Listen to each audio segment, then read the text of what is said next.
Pennsylvania has issued a severe thunderstorm warning for northern Dauphin County in south-central Pennsylvania, northwestern Lebanon County in south-central Pennsylvania, southwestern Northumberland County in central Pennsylvania, southwestern Schuylkill County in central Pennsylvania, until 7:15 p.m.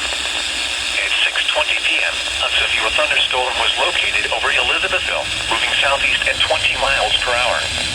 Hazard, 60 miles per hour with gusts and quarter-size hail. Source, radar indicated. Impact, hail damage to vehicles is expected. Expect wind damage to roofs, siding, and trees. Locations impacted include Millersburg, Lycans, Elizabethville, Williamstown, Tower City, Urban, Fort, Indiantown Gap, Penn National Race Course, Dehart Dam, Wiconisco, Grants, and Dalmatia.